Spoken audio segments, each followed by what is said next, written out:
Declaro aberta a 19ª sessão extraordinária do plenário do Supremo Tribunal Federal, nesse 22 de junho de 2023. Saúdo meus queridos colegas, inclusive o ministro Nunes Marques, que vai participar de forma remota, o senhor Procurador-Geral da República, doutor Augusto Aras, as senhoras e os senhores servidores, as senhoras e os senhores advogados, todos que aqui estão presentes, também os que nos assistem pela TV Justiça e redes sociais. Eu registro a presença no plenário dos estudantes do Centro de Ensino Médio 9 de Ceilândia, aqui do Distrito Federal, que participam do projeto Supremo Tribunal Federal na Escola. Ontem nós tivemos uma turma e hoje temos outra, para nossa alegria, né? Renovo a todos as minhas boas-vindas. O Supremo Tribunal Federal fica muito contente, muito feliz em tê-los aqui e desejo que a sessão seja proveitosa a todos. Passo à senhora secretária a palavra para a leitura da ata da sessão anterior. Ata da 19ª sessão ordinária do plenário do Supremo Tribunal Federal, realizada em 21 de junho de 2023. Presidência da senhora ministra Rosa Weber, presentes à sessão os senhores ministros Gilmar Mendes, Carmen Lúcia Dias Toffoli, Luiz Fux, Roberto Barroso, Edson Fachin, Alexandre de Moraes, Nunes Marques e André Mendonça. Procurador-Geral da República, doutor Antônio Augusto Brandão de Aras. Abriu-se a sessão às 14h36, sendo lida e aprovada a ata da sessão anterior. Questiono os eminentes pares sobre eventual complementação ou retificação a fazer na ata e, nada havendo, declaro-a aprovada. Apregou para continuidade de julgamento as ações diretas de inconstitucionalidade 6298, 6299, 6300 e 6305, todas sob a relatoria do ministro Luiz Fux, tendo como requerentes, respectivamente, a Associação dos Magistrados Brasileiros e a AJUF, Partido Político Podemos e outro,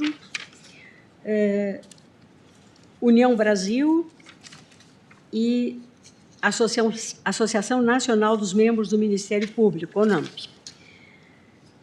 Ontem nós tivemos a continuidade das sustentações orais e o início do voto do eminente ministro Luiz Fux, relator, que está com a palavra para prosseguir no seu julgamento. Excelentíssima senhora presidente do Supremo Tribunal Federal, ministra Rosa Weber, excelentíssimo senhor Procurador-Geral da República, ilustres integrantes da Corte, que eu saúdo a pessoa do nosso decano, senhores advogados presentes. Senhora presidente, conforme anunciei ontem, eu vou iniciar pela alegação das inconstitucionalidades formais.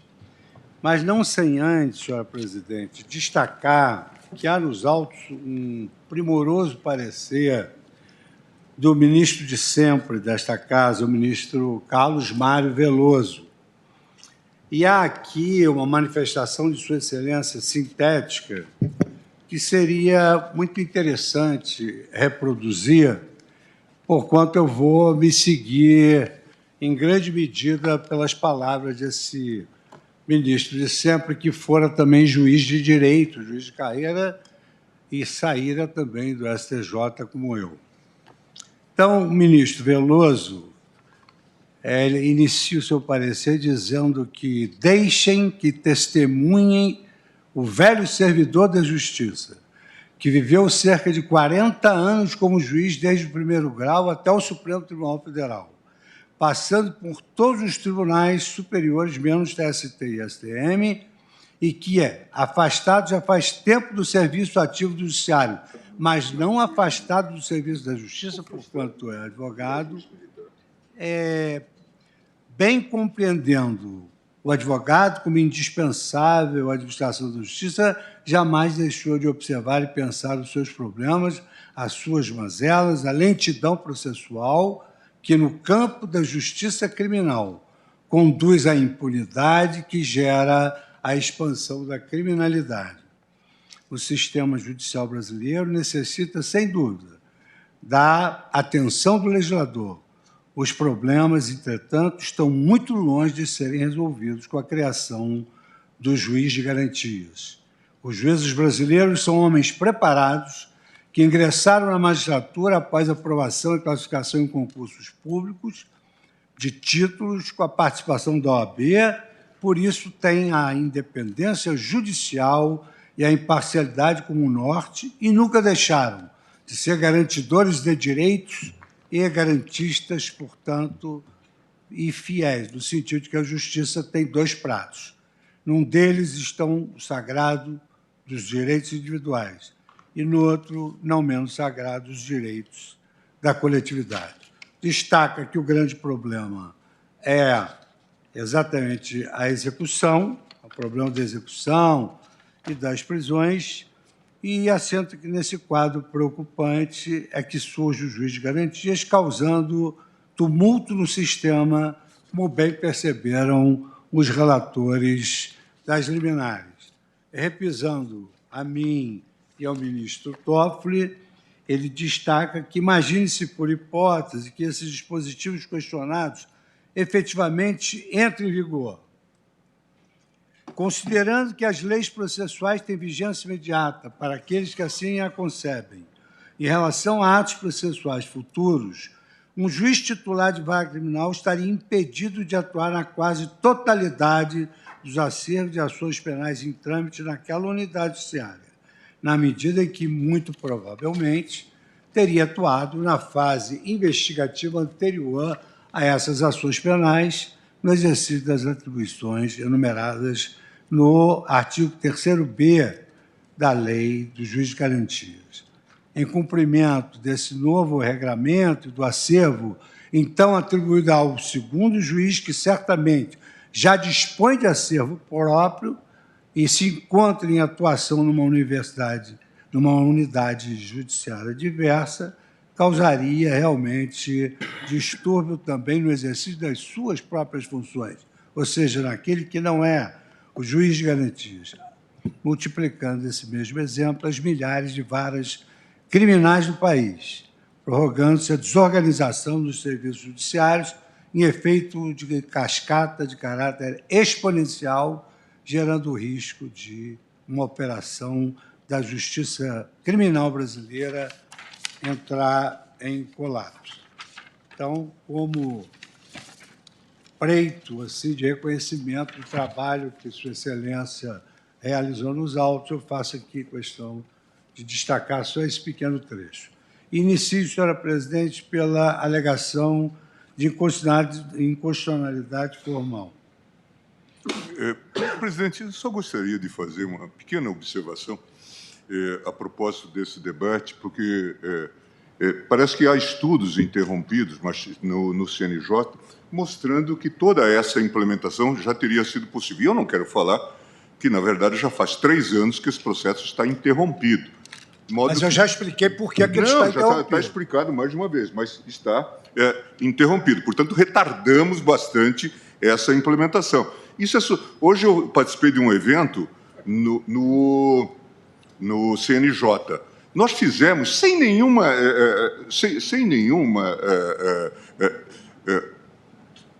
paralisação e coisa assim, os juizados especiais federais, combinando com a Justiça como que seria feito. E foi implementado, e é um caso de êxito. Mas que, Isso, não vamos, só pela ordem. Só não vamos exagerar. Paramos 3 anos isso. Paramos 3 anos isso. Mas paramos 3 anos isso porque era necessário e é preciso parar mais ainda. Agora, deixa eu lhe dizer. Então vamos dizer que pare sempre, que não se faça. Se esse é o objetivo. Espero que fique mais sério. Não dá. O objetivo é de enfrentar com responsabilidade os temas sem torná-los midiáticos. Eu escutei com paciência, Vossa Excelência, mas deixa eu lhe dizer. Ontem Vossa Excelência falou da qualidade legislativa. Não quero ficar discutindo isso. Eu não falei da qualidade, nós validamos essa lei da ficha limpa, que criou, inclusive, um tipo de obstáculo móvel. 8 anos, Vossa Excelência foi relator. 8 anos que são móveis no tempo. Eu já falei que essa lei foi feita por bêbados. E tal. Não obstante, nós validamos. Agora, todo o argumento é em torno dessa questão, 2 deputados ou 3 deputados, uma comissão de deputados. Essa lei foi aprovada por mais de 400 deputados.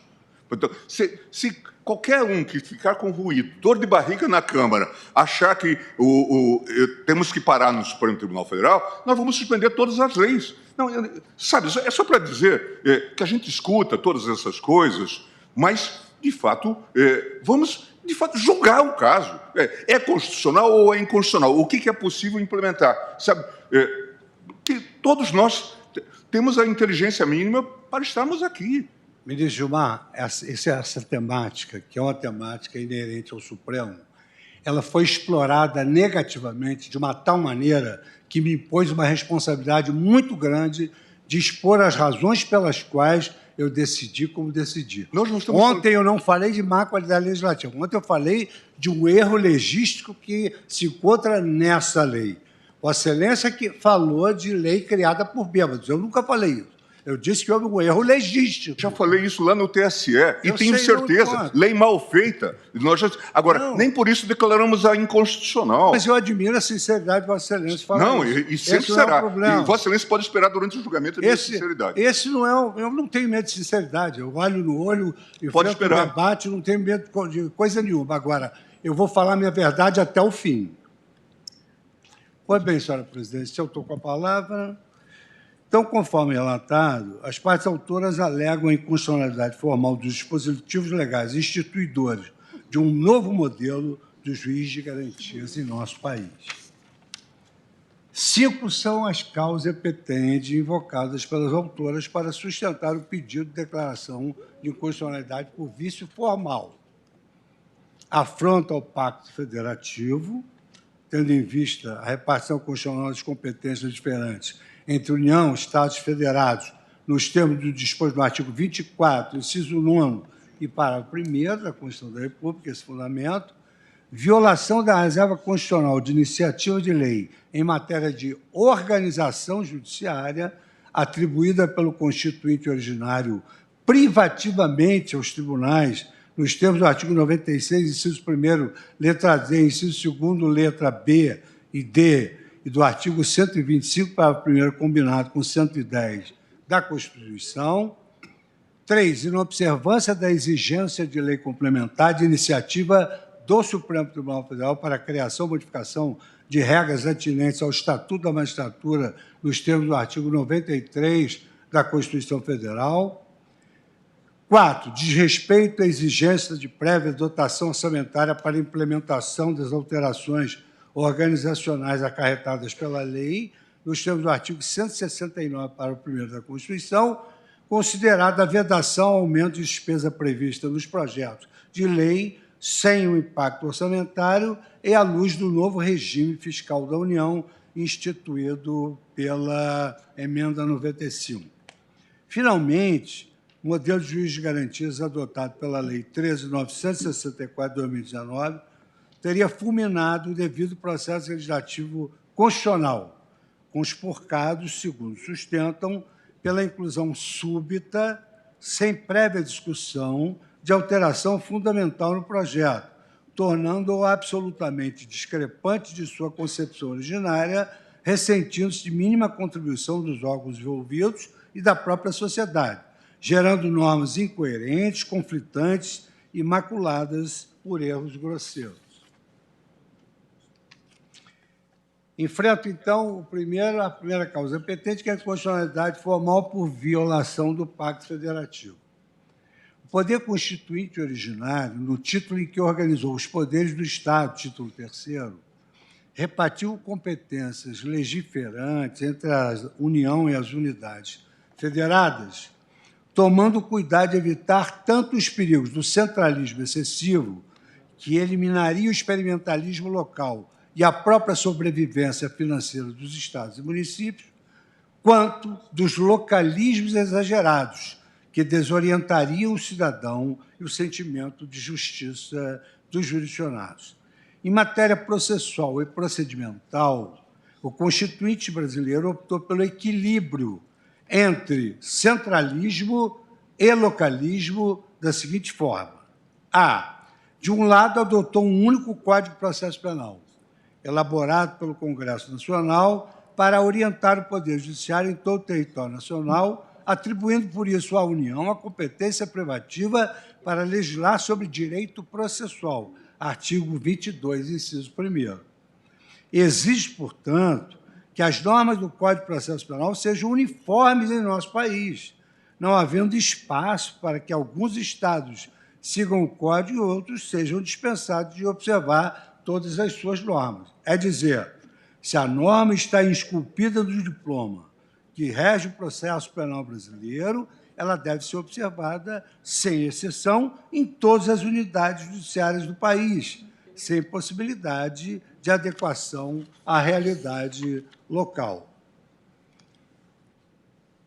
De outro lado, e por esta mesma razão, considerando as dimensões continentais do território nacional e as diferenças geográficas, populacionais, sociais, econômicas e logísticas entre as unidades federadas, com brutais diferenças, por exemplo, entre as comarcas de áreas rurais ou florestais e aquelas localizadas em zonas urbanas, o Poder Constituinte outorgou aos Estados competência conjunta com a União para legislar em tema de procedimentos em matéria processual, caso em que, segundo a opção do Constituinte, a competência da União limitar-se-á a estabelecer normas gerais. Mais ainda, em matéria de competência legislativa concorrente, a competência da União para legislar sobre normas gerais não exclui a competência suplementar dos Estados, o que proíbe a União de impor todas as normas sobre a matéria, eliminando o espaço de competência legislativa local. E aqui, senhora presidente, duas observações. A primeira, mais importante, é que, conforme nós tivemos a oportunidade urbanamente combinar, Vossa Excelência disse a mim que eu teria todo o tempo para expor as minhas razões. Essa é a primeira observação que eu faço, que foi o nosso compromisso. Em segundo lugar... Eminente relator, senhora presidente, desculpe a interrupção. Só para... já havia conversado com o ministro André Mendonça, que é o primeiro a votar após o relator, e me excusa os eminentes colegas com quem ainda não tive a oportunidade de conversar, que sucedem Sua Excelência, o ministro André Mendonça, ministro Nunes Marques, ministro Alexandre, ministro Fachin, ministro Luiz Roberto Barroso, mas agora também conversando com o ministro Gilmar Mendes, eu gostaria de adiantar que, quando concluir o voto, o eminente ministro Luiz Fux, eu vou pedir vista, me comprometendo a devolver na primeira semana de agosto. Por quê? Eu fui o primeiro a despachar esse processo, como no relatório disse o ministro Luiz Fux. Então, eu já adianto que eu pedirei vista ao fim de toda a leitura do voto do ministro Luiz Fux. Posso prosseguir, presidente? Pois não. Aliás, é bom registrar, ministro Luiz Fux, que eu disse que Vossa Excelência terá todo o tempo para votar, e disse, como todos os ministros que integram esse plenário e que são relatores ou evidentemente, sem gestores, prejuízo... têm todo o tempo que necessitam para expor suas razões. A presidência jamais vai cercear o tempo de qualquer ministro da Corte no momento de proferir seu voto. Me desculpe que eu omiti uma questão muito importante. Obviamente, vou pedir vista sem prejuízo de nenhum colega antecipar o seu respectivo voto. Pois não. Pois não. E, presidente, eu também tive a oportunidade de ser, juntamente com o desembargador Weber Martins, no Rio de Janeiro, o autor da lei que criou os juizados especiais, segundo as peculiaridades do Estado do Rio de Janeiro.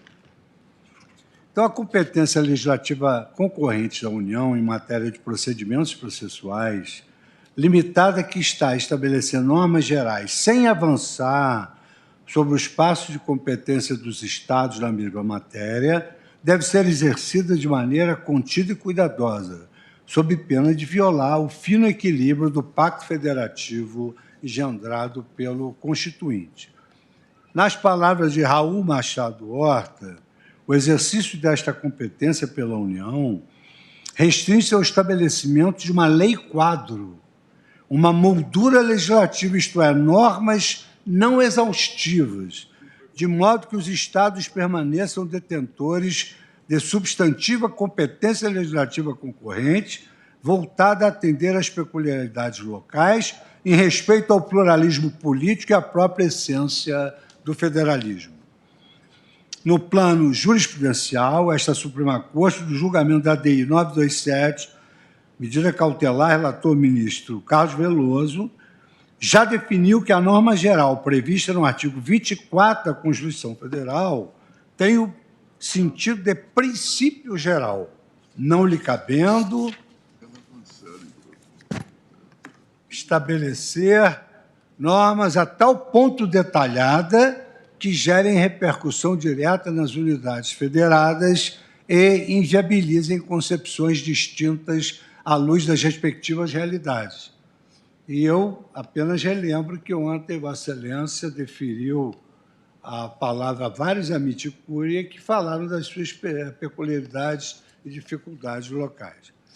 Com efeito, a remansosa jurisprudência desta Corte fulmina de inconstitucionalidade as normas federais que, em matéria de competência legislativa concorrente, não se limitam à edição ou à prescrição de normas gerais, mas acabam por detalhar a disciplina legal do tema e, com isso, não respeitam o âmbito de competência substantiva dos Estados-membros.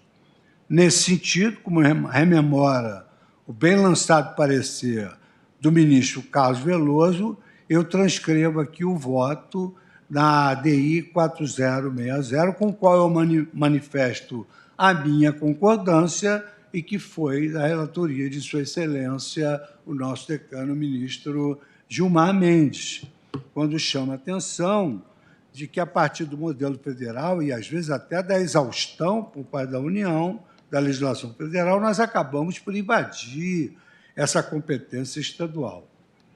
Leis orgânicas, várias, normas gerais como estas, de ensino, acabam não se limitando à edição, à prescrição de normas gerais, mas acabam por detalhar.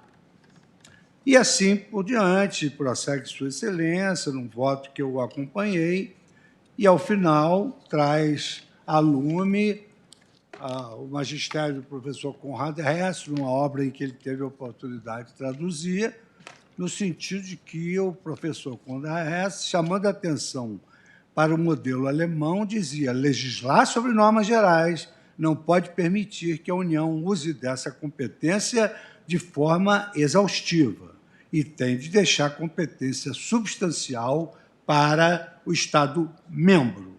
Mas, infelizmente, até são poucos os casos em que os Estados-membros vêm até esta Corte. E aí cito um caso do falecido Mário Covas e acrescento: acho extremamente importante esse precedente pela tese que daqui resulta. É preciso deixar esse espaço para que se façam experimentos institucionais baseados na vivência local e até como estímulo, citando Daniel Sarmento. Para isso, depois sirva de laboratório para a expansão desses modelos, se for o caso. Eu até omiti aqui, mas, reciprocamente, o elogio que Sua Excelência me fez no voto. No mesmo sentido, no julgamento do recurso ordinário 972.718, relator o ministro Marco Aurélio, restou assentada a compreensão de que uma coisa é ditar normas gerais a serem observadas pelos Estados-membros. Algo diverso é, a pretexto da edição de normas gerais, promover a ingerência na administração dos Estados. Deveras trata-se de argumentos que reforçam a necessidade de restringir, em matérias de competência legislativa concorrente, a atividade legiferante da União ao seu devido espaço de contenção, como é o caso da competência para legislar sobre procedimentos em matéria processual penal.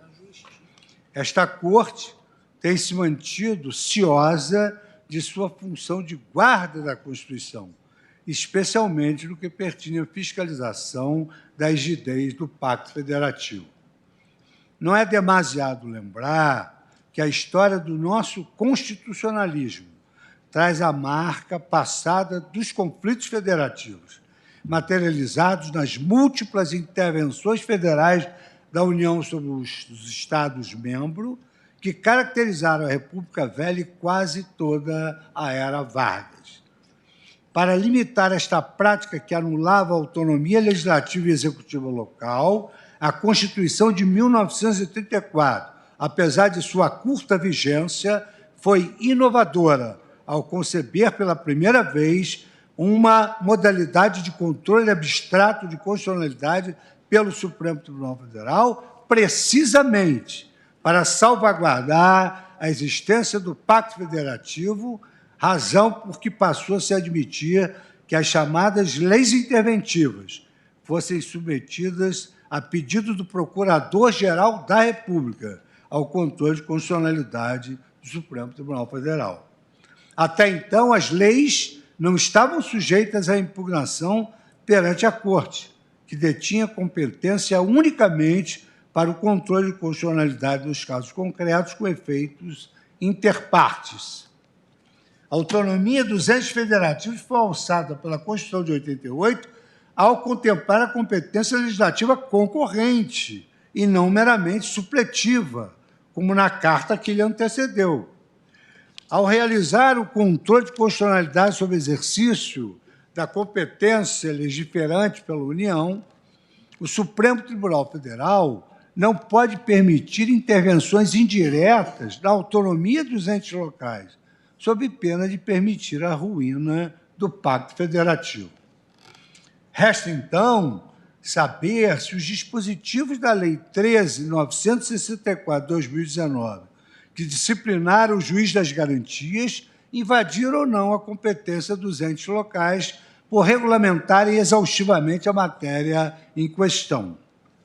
Antes disso, é importante assentar que a instituição do juiz de garantias veiculou, inegavelmente, normas de procedimentos em matéria processual e não, como alegam seus defensores, exclusivamente regras de direito processual penal. É uma zona extremamente híbrida essa entre a lei processual e a lei que reorganizou, refundou o sistema judiciário, que seria, digamos assim, delegado a uma lei de organização judiciária. Mas, ainda que se possa admitir a existência de uma zona cinzenta na distinção entre normas de processo e normas de procedimento, é segura a jurisprudência no sentido de que o inquérito revela a natureza jurídica de procedimento e não de processo penal propriamente dito. Daí falar-se em duas fases da persecução penal. A primeira materializada no inquérito, a segunda inaugurada pelo recebimento da inicial acusatória. O processo somente se inicia, portanto, a partir da decisão de recebimento da denúncia ou da queixa. Nesse sentido, o inquérito não passa de peça informativa, cujos elementos instrutórios, principalmente destinados ao órgão da acusação pública, habilitá-lo-á a instaurar a persecutio criminis em juízo. Recurso extraordinário 136.239, do nosso sempre decano, ministro Celso de Mello. Por revelar a natureza de procedimento, não de processo, o inquérito não se inclui no âmbito estrito do processo penal, mas, segundo a jurisprudência desta Corte, insere-se no âmbito das competências legislativas concorrentes de União, de Estados-membros. Verbis, o inquérito policial está inserido na competência concorrente da União, dos Estados-membros e do Distrito Federal para legislar sobre procedimento em matéria processual conferida pelo inciso 11º do artigo 24 da Constituição da República, ADI 4337, Tribunal Pleno, relatoria da nossa decana, que ontem completou 17 anos aqui no Supremo Tribunal Federal, e ADI 2886, também do Tribunal Pleno, relator para a qual do ministro Joaquim Barbosa.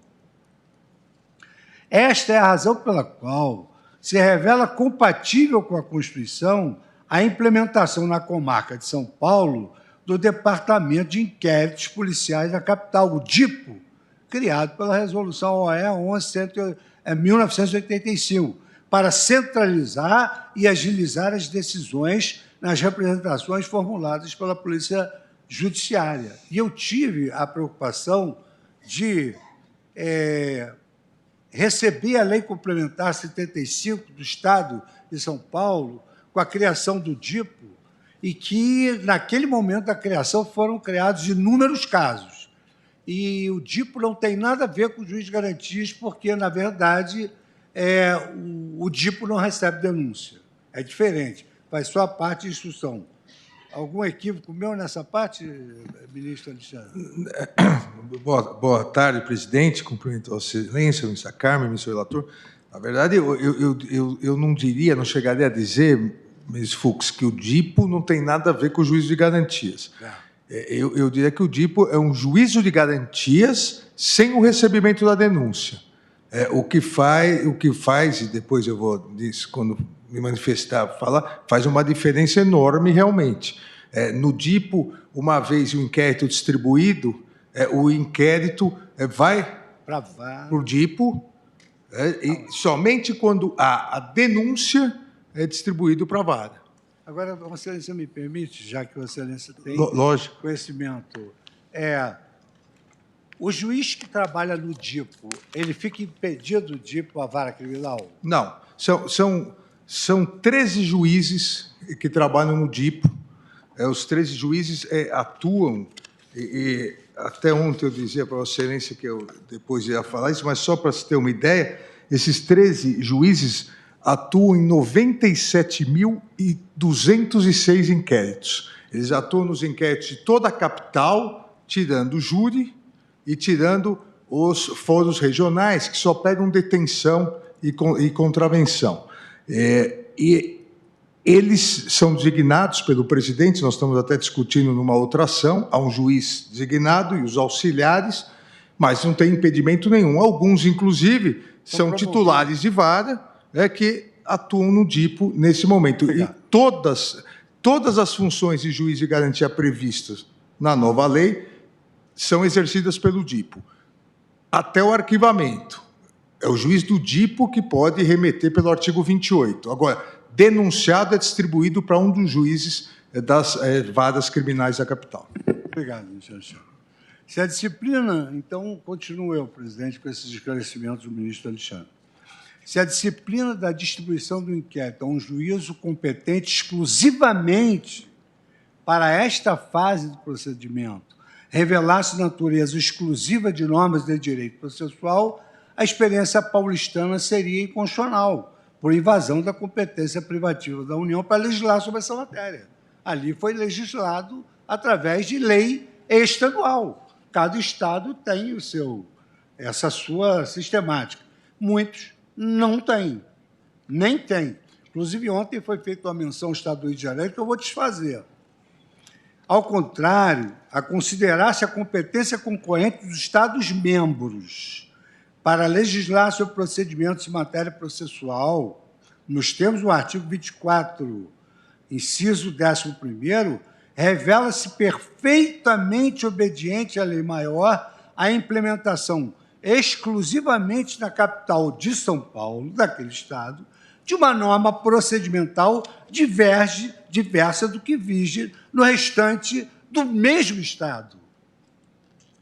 De uma norma procedimental diversa da que vige no mesmo Estado e da que vige no país, por revelar-se apropriada àquela localidade, São Paulo, onde o maior número de demandas criminais justifica ajustes na lotação dos juízes e na distribuição de casos conforme a matéria. O que se revela absolutamente incompatível com a autonomia regulatória dos Estados em matéria de procedimentos, é a norma que impõe uniformemente em todo o território nacional a adoção de modelo semelhante que vem sendo desenvolvido na comarca de São Paulo, sem qualquer atenção às distintas realidades das organizações judiciárias do nosso país, que não dispõem dos mesmos recursos tecnológicos, sequer para digitalização de autos, sequer equipamentos logísticos, sequer recursos humanos disponíveis nas capitais. Nós ouvimos isso aqui ontem. Em matéria de competência legislativa concorrente, o legislador federal deve se limitar à disciplina dos princípios reitores da atuação do juiz na fase do inquérito. Modelar, neste sentido, foi a técnica legislativa adotada pelo Congresso Nacional na concepção do juizado de violência doméstica e familiar previsto pela Lei 11.340 de 2006.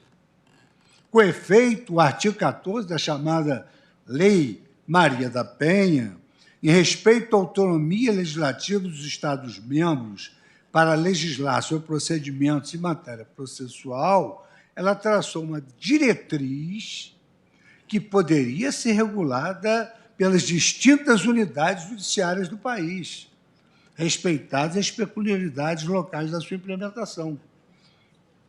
E foi essa visão que nos levou a deferir a medida liminar e que, acredito, tenha sido também, muito embora eu vá ouvir com toda atenção, porque são sempre muito bem colocadas de maneira urbana as colocações do ministro Toffoli, eu também ouvirei se essas razões também impactaram, no primeiro momento, o recebimento da lei para entrar em vigor em 30 dias. Então, dizia eu, senhora presidente. Então, o que disse a Lei Maria da Penha? Artigo 14. Os juizados de violência doméstica e familiar contra a mulher, órgãos da justiça ordinária com competência civil e criminal, e aqui o detalhe, poderão ser criados pela União no Distrito Federal e nos territórios do Estado. Poderão ser criados pela União no Distrito Federal e nos territórios e pelos Estados para o processo, julgamento e a execução das causas decorrentes da prática de violência doméstica e familiar contra a mulher. Parágrafo único. Os atos processuais poderão realizar-se no horário XY. Nesses termos, vou pular aqui os artigos, não por nenhuma observação feita aqui, vou pular os artigos porque nós conhecemos o direito, iura novit curia, conhecemos o direito por uma questão de dever de ofício. Nesses termos, a União, ao disciplinar a organização dos juizados de violência doméstica e familiar, não obrigou sua instalação pelos Estados-membros, apenas previu a possibilidade de sua organização, sem, quando possível, oportuno e conveniente. Caminho diametralmente oposto e, por isso mesmo, formalmente inconstitucional, foi adotado pela Lei 13.964. Nas normas ora impugnadas, e isso foi também aqui dito pelo Procurador-Geral da República, o legislador federal estabeleceu uma causa de nulidade processual, decorrente da não instalação de varas judiciais competentes exclusivamente para a fase do inquérito, o que transfigurou a norma-quadro em regra de obediência compulsória pelos Estados-membros, invadindo sua competência legislativa para também legislar em matéria de natureza procedimental. E aqui eu recordo que a lei entrou em vigor para dizer quem instruiu não pode mais julgar. E nós não tínhamos essa figura. Então, efetivamente, ficariam paralisados todos os processos. Deveras, a Lei 13.964 de 2019, nos dispositivos ora impugnados, impôs a nulidade absoluta do processo, caso não fosse observado nas diferentes unidades judiciárias do país a separação entre o juiz do inquérito e o juiz da ação penal. Com isto, a lei federal tornou compulsória a existência de ao menos 2 varas criminais em cada localidade, com competências distintas por matéria. Uma vara para processar o inquérito até o recebimento da denúncia e outra vara competente para processar a ação penal a partir do recebimento da denúncia. A regra de impedimento, fundada em presunção de parcialidade judicial, repito, fundada em presunção de parcialidade judicial, usurpou a competência dos Estados-membros para organizarem a sua própria justiça, eliminando a possibilidade de cada Estado considerar suas necessidades para distribuir os juízes e as varas judiciais em conformidade com o número de demandas em cada matéria.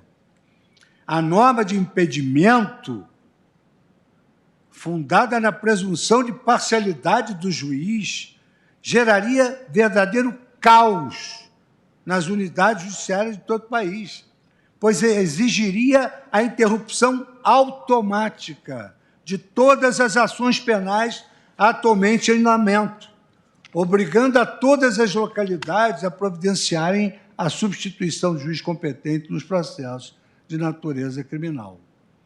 Ressoa demonstrada, por conseguinte, a invasão da competência dos Estados-membros para legislar concorrentemente sobre o tema no que tange ao disposto dos artigos 3b ao 3e, que eu vou me abster da leitura, porque eu fiz a leitura no relatório no início do processo. Agora, senhora presidente, eu trago a inconstitucionalidade formal por violação da reserva de iniciativa do Poder Judiciário. No tópico anterior, constatei que a lei federal invadiu a competência legislativa concorrente dos Estados-membros para regular os procedimentos em matéria processual.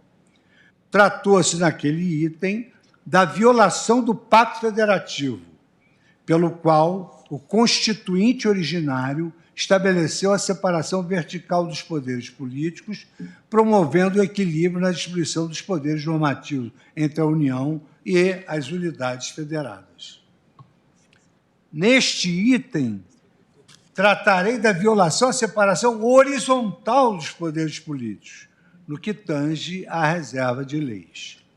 Deveras, de modo a preservar a separação e harmonia entre os 3 poderes, tanto no âmbito da União quanto nas esferas estadual e municipal, o Constituinte originário reservou aos chefes de cada um dos poderes a iniciativa de leis em matérias atinentes à sua autonomia, ao seu funcionamento, à sua organização e à sua independência. E relembro aqui que quantas vezes nós discutimos que teria competência quem tem a chave do cofre. Como é que nós vamos dizer se o tribunal pode ou não pode, se o tribunal diz que não pode? É uma invasão sem nenhum critério. O escopo das normas constitucionais que estabelecem reserva de iniciativa de leis é o de evitar que um poder imponha aos demais a observância de normas excessivas, dispendiosas e inviabilizadoras de seu normal funcionamento. Em caso, o Poder Legislativo da União não detinha competência legislativa para, sponte própria, impor ao Judiciário normas atinentes à sua própria organização, invadindo suas competências e dificultando sobremaneira o funcionamento normal e eficiente de seus órgãos em todo o país, das esferas federal e estadual. Sob este prisma, os dispositivos impugnados incorreram em violação da reserva constitucional da iniciativa de lei atribuída privativamente aos tribunais, nos termos dos artigos 96, inciso 1º, letras A e D, e incisos 2º, letras B e D, bem como do artigo 125, parágrafo 1º, combinado com o artigo 110 da Constituição Federal. Entendo que os colegas me dispensem da leitura desses artigos constitucionais, não obstante transcritos. Nos referidos dispositivos,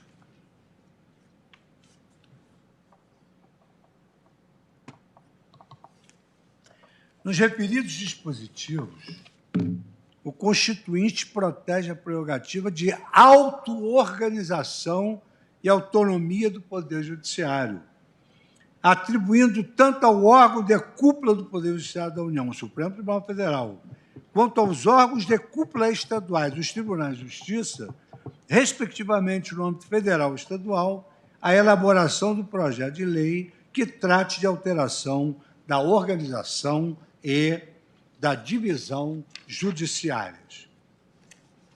Com efeito, o artigo 96 da Constituição estabelece expressamente: compete privativamente aos tribunais. Só vou ler esse pequeno pedaço. Dispor sobre a competência e funcionamento dos respectivos órgãos judiciais. Ali, mais adiante, prover os cargos de juiz de carreira na respectiva jurisdição. Um pouquinho mais adiante, propor a criação de novas varas judiciárias. Ao Supremo Tribunal Federal, a criação dos tribunais de justiça e propor ao Poder Legislativo essa respectiva criação, inclusive de cargos, e alteração da organização e da divisão judiciárias.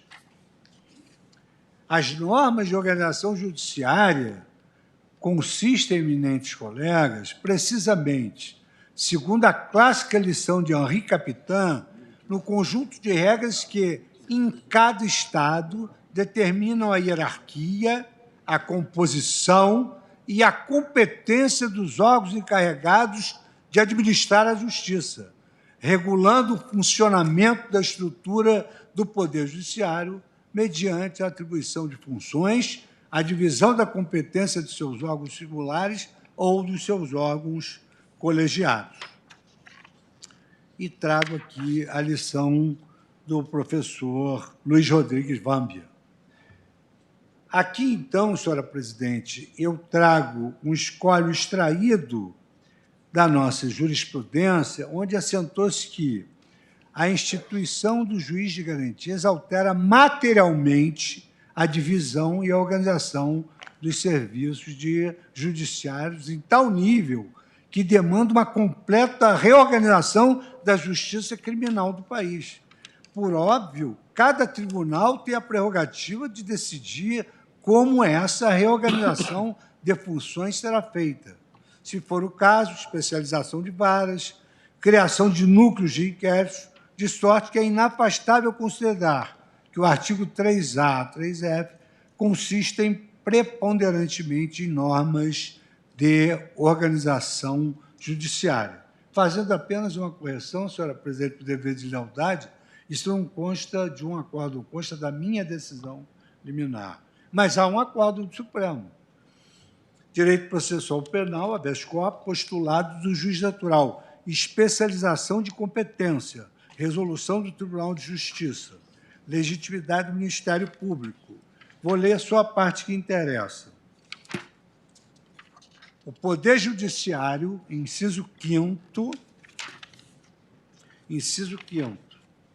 o Poder Judiciário tem competência para dispor sobre a especialização de varas, porque é matéria que se insere no âmbito da organização judiciária dos tribunais. O tema referente à organização judiciária não se encontra restrito ao campo da incidência exclusiva da lei, eis que depende da integração dos critérios pré-estabelecidos na Constituição, nas leis e no regimento interno dos tribunais. A leitura interpretativa dos dispostos do artigo 96, 1A e D da Constituição Federal admite que haja alteração da competência do Poder Judiciário por deliberação do Tribunal de Justiça, desde que não haja impacto orçamentário, eis que houve simples alteração promovida administrativamente. Habeas corpus 91024, da relatoria da ministra Ellen Grace, segunda turma. De fato, os dispositivos impugnados, ao tornarem obrigatória a criação de um juízo específico para supervisionar os inquéritos com competência exclusiva redunda na necessidade de criação de novas varas. Exige o aumento do número de cargos, disciplina competências jurisdicionais e altera a organização judiciária em todos os órgãos do Poder Judiciário do país, o que materializa invasão inconstitucional da competência privativa atribuída pela Constituição às Cortes nesta matéria. E aqui eu tinha mencionado o dito que o ministro Alexandre de Moraes já esclareceu à sociedade, eu vou saltar. Nem mesmo mediante emenda constitucional se revela possível alteração da organização da divisão judiciárias ou criação de novos cargos, exatamente porque o constituinte originário, ao atribuir a iniciativa legislativa destas matérias ao Poder Judiciário, ele teve por objetivo proteger a própria separação de poderes erigida como cláusula pétrea pela Constituição Federal de 1988.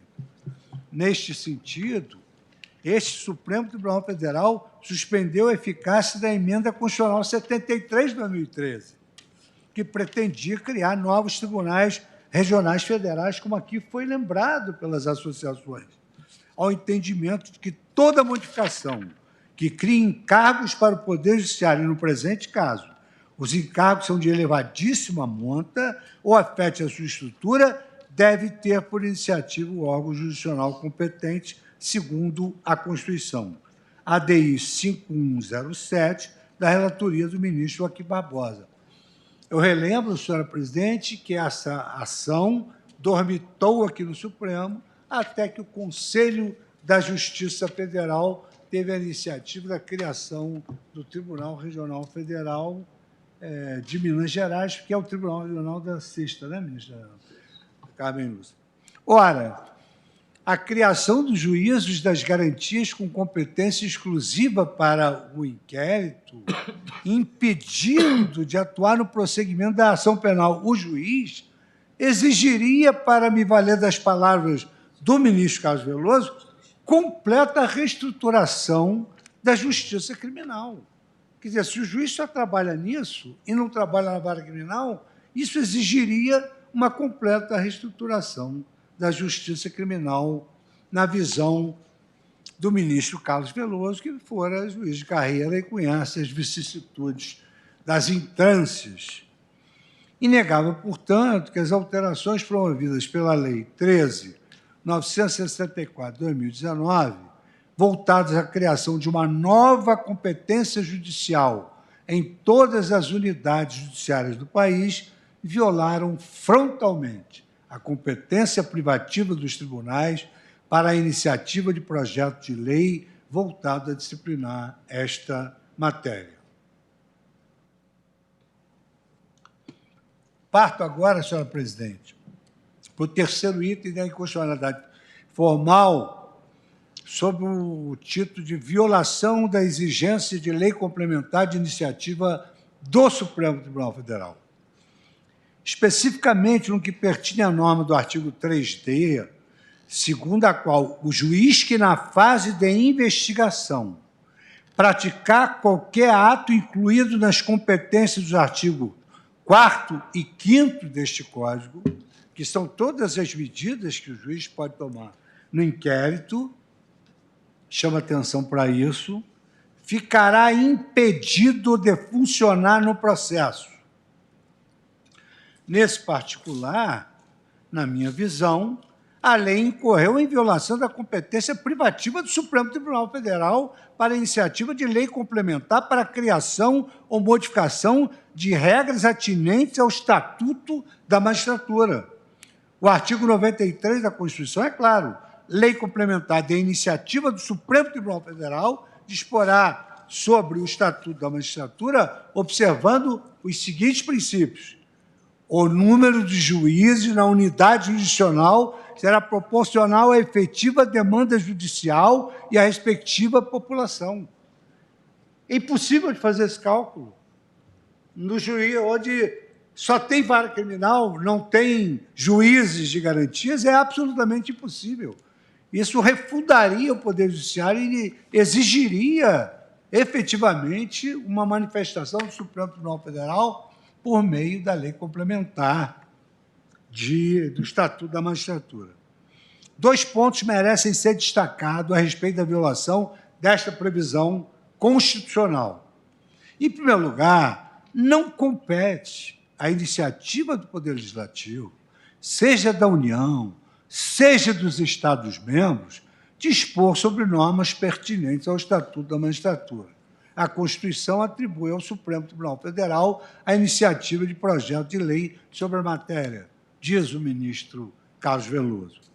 Em segundo lugar, o procedimento legislativo a ser observado é o pertinente à lei complementar e não à lei ordinária. Com isto, pretendeu o Constituinte conferir maior proteção às prerrogativas judiciais, em reforço à autonomia e independência da magistratura em relação aos poderes políticos. Então, é o Estatuto da Magistratura que vai remanejar os juízes. Essa é uma garantia da magistratura.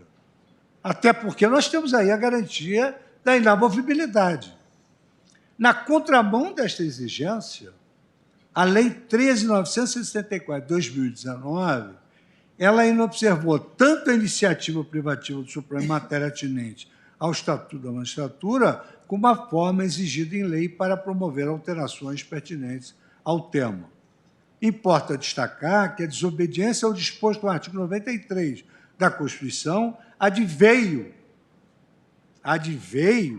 da presunção de parcialidade de todos os juízes criminais brasileiros, pelo mero fato de terem proferido decisões no curso do inquérito. Em caso, a lei ordinária, no seu artigo 3D, violou as regras constitucionais disciplinadoras do devido procedimento legislativo e estabeleceu a parcialidade presumida do magistrado, unicamente por haver exercido suas funções judiciais, violando o Estatuto da Magistratura, consubstanciado na Lei Complementar 35 de 79. A toda evidência, não se pode presumir a parcialidade do juiz e determinar seu impedimento para o processo de julgamento feito, simplesmente por sua atuação na fiscalização judicial dos órgãos de persecução penal.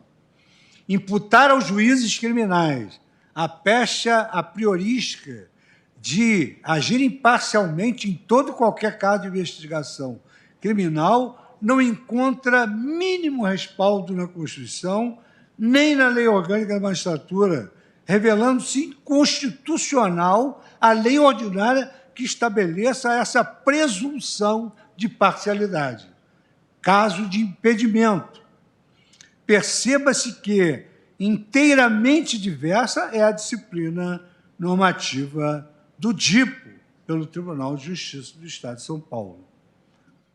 Aqui eu só destaco o seguinte trecho: sem qualquer impedimento dos magistrados que atuaram na primeira fase da persecução penal, o DIPO facilita as substituições e não compromete eventuais promoções ou remoções. Em verdade, o impedimento judicial para que seja constitucionalmente introduzido por lei ordinária não pode afrontar o Estatuto da Magistratura, razão pela qual deve guardar paralelismo com as causas de suspeição e impedimento previstas no próprio Código de Processo Penal. Na verdade, isso aqui é um verdadeiro obstáculo à prestação jurisdicional. Entender de outro modo permitiria que o legislador ordinário inviabilizasse o funcionamento do Poder Judiciário como um todo, mediante a criação de causas de impedimento sem qualquer conexão com a efetiva parcialidade do juiz. Daí porque, no intuito de proteger a existência, independente e eficiência do Poder Judiciário, a Constituição atribuiu ao Supremo Tribunal Federal a iniciativa privativa de lei complementar para disciplinar matéria atinente ao Estatuto da Magistratura. Sob este ângulo, conclui-se que o impedimento do juiz somente poderia ser imposto por lei ordinária se não veiculasse matéria reservada à lei complementar e pertinente ao Estatuto da Magistratura. As regras de impedimento de suspeição são, em nosso ordenamento, aquelas que dizem respeito às circunstâncias pessoais do juiz, no caso concreto. Uma coisa é o juiz ser suspeito ou impedido no caso concreto, outra coisa é já supor a parcialidade do juiz. O que é vedado é a determinação do impedimento em decorrência apenas e tão somente do próprio exercício da jurisdição pelo magistrado.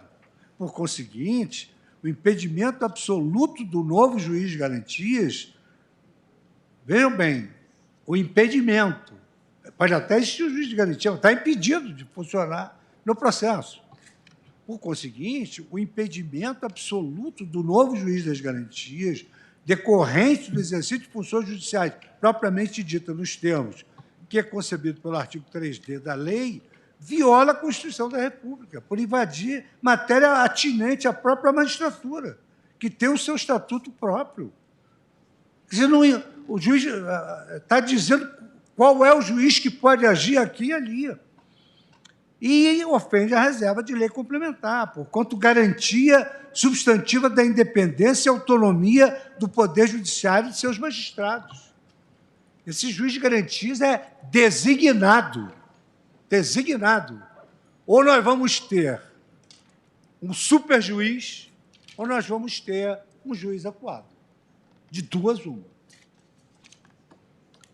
Ausência de prévia dotação orçamentária, aumento de despesas e violação do novo regime fiscal da União. As autoras alegam ainda que a Lei 13.964 teria violado a exigência de prévia dotação orçamentária para a implementação das alterações organizacionais acarretadas pela lei nos termos dos artigos 169, parágrafo 1º da Constituição, considerada a vedação ao aumento da despesa prevista nos projetos sobre a organização dos tribunais federais e do Ministério Público, artigo 63, inciso 2º, e o novo regime fiscal da União, instituído pela Emenda Constitucional número 95, que incluiu os artigos 113 e 114, ambos do ADCT. Em sede de cognição sumária e meramente prelibatória, eu deferia cautelar forte nesses argumentos. A ausência de dotação orçamentária, a ausência de estudo, já ia entrar em vigor em 30 dias, eu tinha que parar. E aí eu digo, não há estudo de dotação orçamentária, não há estudo de impacto prévio na implementação da medida, viola isso automaticamente o artigo 169 e 99 do Poder Judiciário, e é inegável que a implementação desse juiz de garantia traz um impacto de grande monta ao Poder Judiciário com os deslocamentos funcionais de magistrados. Não só isso, mas os necessários incrementos dos sistemas processuais das soluções de tecnologia e de redistribuição de recursos humanos e materiais. Pulando aqui, outrossim, a criação do juiz de garantias viola o novo regime fiscal da União, instituído pela Emenda Constitucional 95 de 2016. Tomara a Deus que nós vejamos essa figura mais tarde, causando gravíssimos problemas para o Poder Judiciário e para os tribunais. E disse eu, essa lei veio para entrar em vigor em 30 dias sem a estimativa do seu impacto orçamentário e financeiro. No entanto, por estrita aplicação da regra constitucional do artigo 113 do ADCT, aprovada pelo Poder Legislativo, compete ao Judiciário, e eu estava na presidência, compete ao Judiciário observar se os requisitos para a concretização dos interesses que o legislador preferiu proteger obedeceram às formalidades exigidas, especialmente quanto ao estudo do impacto orçamentário. Salto aqui, senhora presidente, e trago as declarações. Não vou ler, porque foram aqui ditas. Trago as declarações do Estado do Tribunal de Justiça do Amapá, em sua manifestação. a informação ela é no sentido da impossibilidade absoluta dessa criação.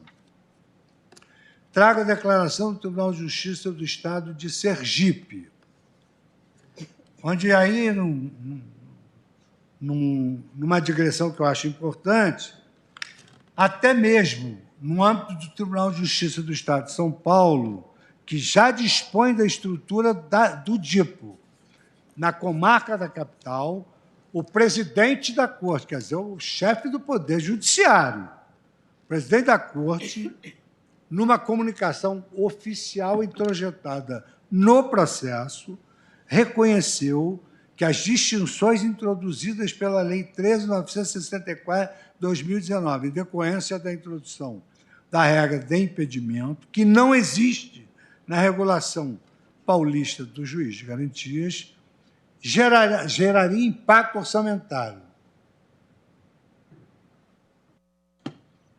De acordo com o Tribunal de Justiça de São Paulo, com essas diferenças materiais, obsta-se a imediata implantação do juiz de garantias, por demandar a reorganização da Justiça Criminal do Estado de São Paulo com reflexos orçamentários.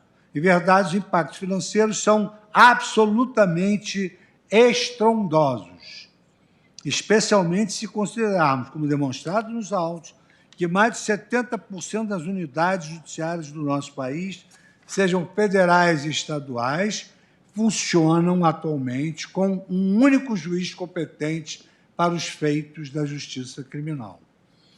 Ao criar a regra de impedimento do juiz que atua na fase do inquérito, a Lei 13 obrigou todas estas unidades, da noite para o dia, a disporem de 2 juízes, dobrando os custos sociais com a prestação de justiça. E aqui eu transcrevo o artigo 69 e só destaco que, no inciso 1º, ele salienta que as despesas com pessoal devem obedecer uma prévia dotação orçamentária suficiente para atender às projeções de despesa de pessoal e os acréscimos decorrentes. Eu entendo que os presidentes dos tribunais têm fé pública para afirmar isso.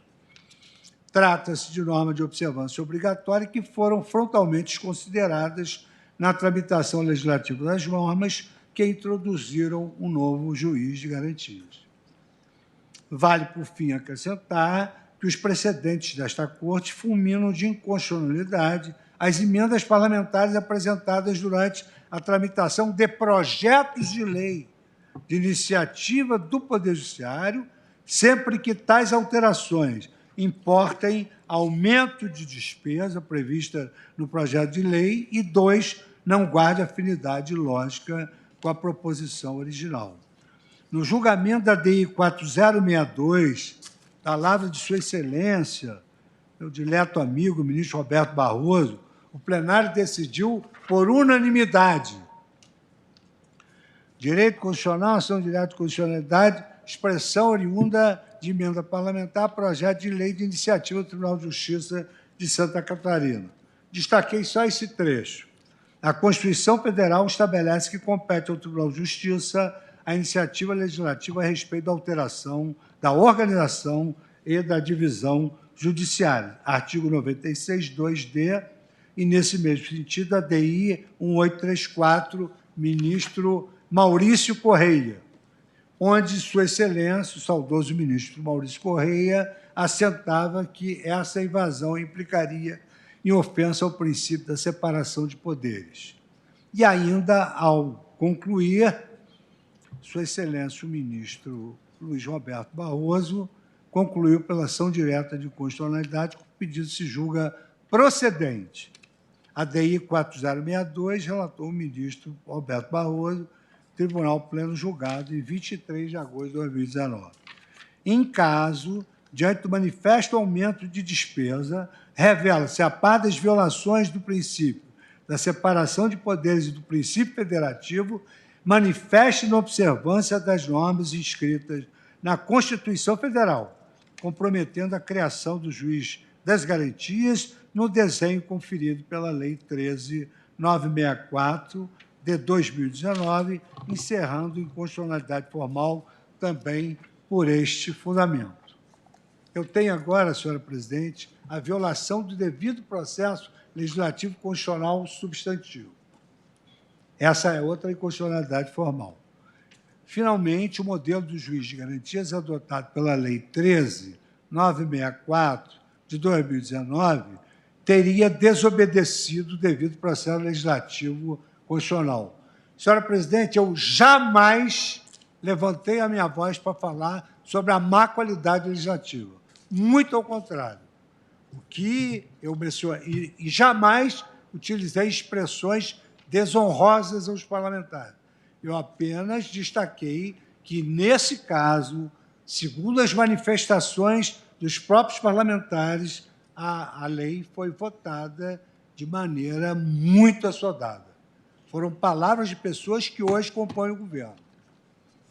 Então, aqui nessa inconstitucionalidade formal, violação do devido processo legislativo constitucional substantivo, eu destaco que, finalmente, o modelo de juiz de garantias adotado pela Lei 13.964/2019 teria desobedecido o devido processo legislativo constitucional.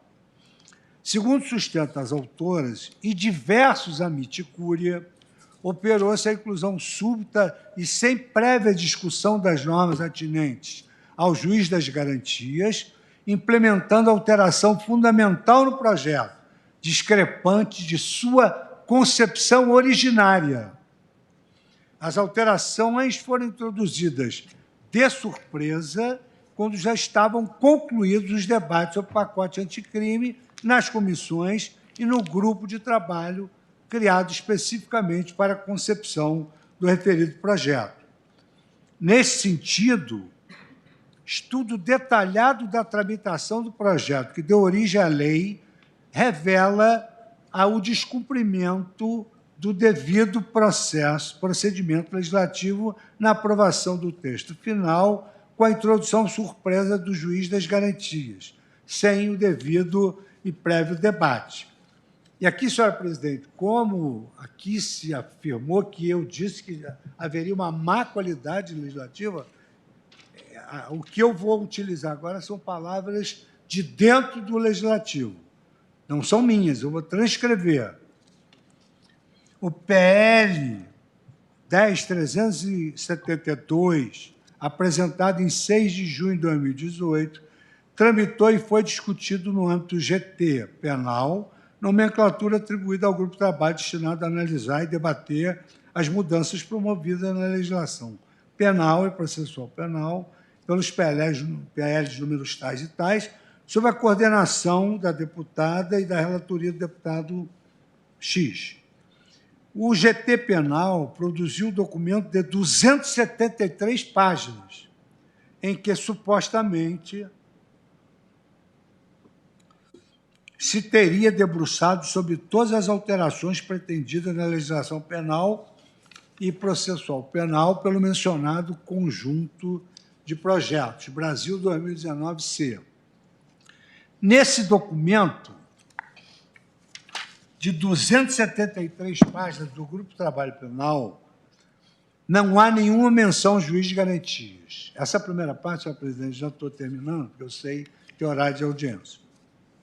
A alcunha pacote anticrime, ou lei anticrime, referia-se ao conjunto de proposições deduzido pelo governo federal logo no início do mandato do presidente, em fevereiro, com vista a alterações pontuais da legislação de controle penal e da corrupção no Brasil. De mais relevante, a Lei 13.964 aproveitou apenas a alcunha, pela qual ficou popularmente conhecida nos meios de imprensa como Lei Anticrime, porque, em rigor, as proposições deduzidas no PL 882 ficaram quase que desfiguradas na sua integralidade. Percebe-se que, sem incorporar as mais relevantes alterações pretendidas na proposição do Legislativo, a lei capturou a alcunha de lei anticrime.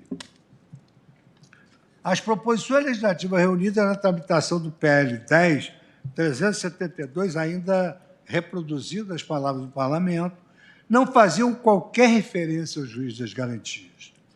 O Instituto só aparece na tramitação do PL 10.372, em 4 de dezembro de 2019, 20 dias antes da promulgação. Agora, imagine uma lei dessa envergadura entrando em vigor em 30 dias, que aparece sem estudos prévios e surgida 20 dias antes da promulgação do pacote anticrime. Vale dizer, entre a apresentação do robusto parecer de 273 páginas, elaborado pelo GT Penal, e a discussão no plenário da Câmara dos Deputados, a proposição não observou nenhuma movimentação ou produção de estudo técnico. Já em plenário, em sessão extraordinária deliberativa iniciada às 17h57, em turno único, e em apreciação extra-pauta, a proposição recebeu proposta substitutiva da autoria do deputado aqui mencionado, que leu o parecer no plenário às 19h44. De modo surpreendente, o texto substitutivo traz, então, a figura do juiz de garantias.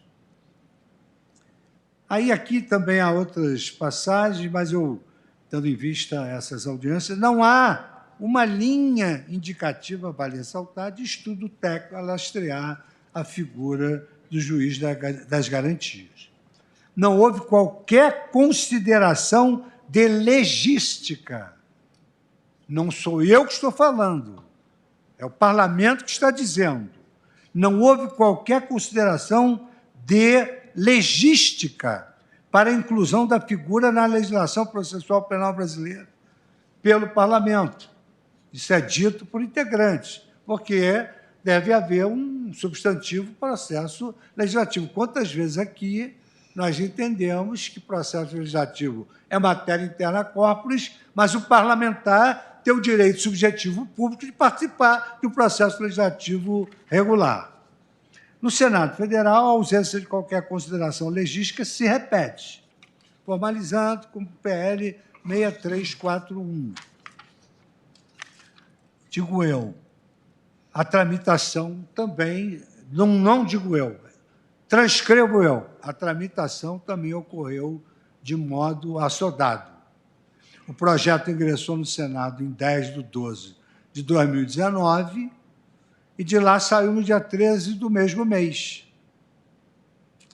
Foram menos de 3 dias para a tramitação do que resultou sua aprovação e sem qualquer manifestação técnica que especificamente tenha mencionado algo sobre a figura do juiz das garantias na proposição. O processo legislativo ressentiu-se, assim, da falta de contribuição dos órgãos afetados pela alteração e que detinham competência legislativa concorrente, Estados-membros, além da reserva de iniciativa, órgãos do Poder Judiciário foram ouvidos para disciplinar a matéria. Enfim, o Judiciário foi totalmente desconhecido nessa nova refundação do seu sistema. Os vícios da tramitação legislativa resultaram em normas incoerentes, conflitantes e maculadas por erros grosseiros. Evidentemente que uma lei que entra em vigor dessa forma, ela vai bater de encontro aos diversos dispositivos do Código de Processo Penal, porque ela alterou o Código de Processo Penal, o Código Penal e diversas outras leis penais.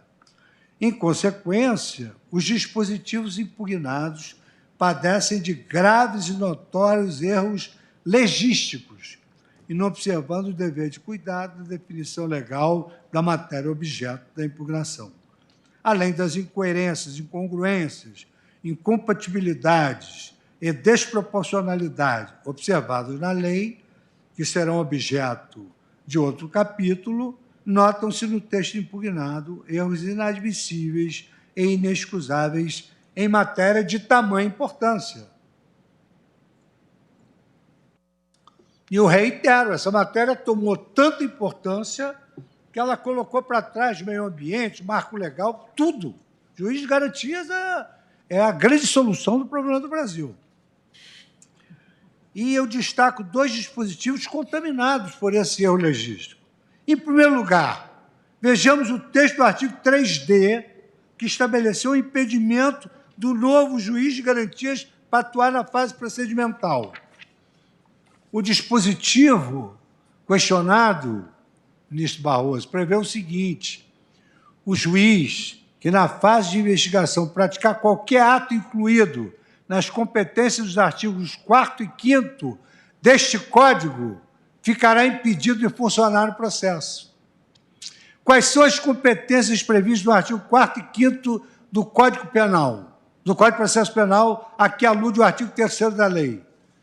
Ela foi tão assodada que ela falou que as competências do juiz de garantia, o dispositivo, de prever o seguinte: o juiz que, na fase de investigação, praticar qualquer ato incluído nas competências suas dos artigos 4º e 5º, fica impedido de funcionar no processo. Aí eu vou ao artigo 4º e 5º do Código de Processo Penal e me deparo com atribuições e não competência do delegado de polícia. Mas, é claro, a lei não passou por um estudo prévio, ela prevê que o juiz que, na fase de investigação, praticar qualquer ato incluído na competência dos artigos 4º e 5º do Código, fica impedido de funcionar no processo. Só que os artigos 4º e 5º não falam da competência do juiz, falam da competência do delegado, que o juiz de garantia controla. Nenhuma dessas atribuições se inclui entre as competências do juiz de garantias, o que torna inaplicável, por ausência de substrato fático, o texto normativo do artigo 3D, precisamente aquele que prevê o impedimento do órgão julgador unicamente por ter proferido decisões nos autos do inquérito. Da mesma maneira, o artigo 3C, incluído no Código de Processo Penal pela lei, viola o dever de clareza e rigor textual das leis, instaurando dúvida relevante quanto ao momento em que cessa a competência do novo juiz de garantias. O que diz o artigo 3C, para finalizar? A competência do juiz das garantias abrange todas as infrações penais, exceto as de menor potencial ofensivo, e cessa com o recebimento da denúncia ou queixa na forma do artigo 399 do CPP. Como se sabe, desde 2008, existem 2 momentos em que o juiz deve decidir sobre o recebimento ou rejeição da denúncia. O primeiro momento encontra a disciplina no artigo 396, segundo o qual, nos procedimentos ordinários e sumário, oferecida a denúncia ou queixa, o juiz, se não rejeitar liminarmente, recebê-la-á e ordenará a situação do acusado para responder à acusação por escrito no prazo de 10 dias. 2. O segundo momento encontra-se previsto no artigo 397, que trata do juízo de absolvição sumária, 397. 396 e 397. E a lei alterou o artigo 399, que não tem nada a ver com isso. Então, o que diz o artigo 397? Após o cumprimento do disposto no artigo 396-A e parágrafos deste Código, o juiz deverá absolver sumariamente o acusado quando verificar a existência de manifesta causa excludente da ilicitude do fato, isso é o que estava no CPP, e 2, a existência manifesta de causa excludente de culpabilidade do agente, salvo inimputabilidade. E, inciso 3º, que o fato narrado, evidentemente, não constitui crime, ou, inciso 4º, extinto a punibilidade do agente. O artigo 3C, porém, afirma que a competência do juiz das garantias cessa com ele próprio recebendo a denúncia, na forma do artigo 399 do CPP. Ocorre que o artigo 399 do CPP não trata do recebimento da denúncia, mas sim do início da instrução processual depois de já recebida a denúncia. Diz o artigo: recebida a denúncia ou queixa, o juiz designará de hora para a audiência ordenando a intimação do acusado e seu defensor. Então, senhora presidente, eu encerro essa parte da inconstitucionalidade formal e o fiz fundamentadamente, porque, na verdade, e essa é que é a realidade, foram informações contínuas sobre o tema e, às vezes, nem sempre fiéis ao que nós estamos analisando, que geraram a minha necessidade de enfrentar os problemas, enfrentar as críticas, enfrentar o que tiver que ser enfrentado, mas, acima de tudo, defender aquilo que realmente me pareceu algo insuportável pelo Judiciário naquele momento de impacto em que veio a lume a lei do juiz das garantias.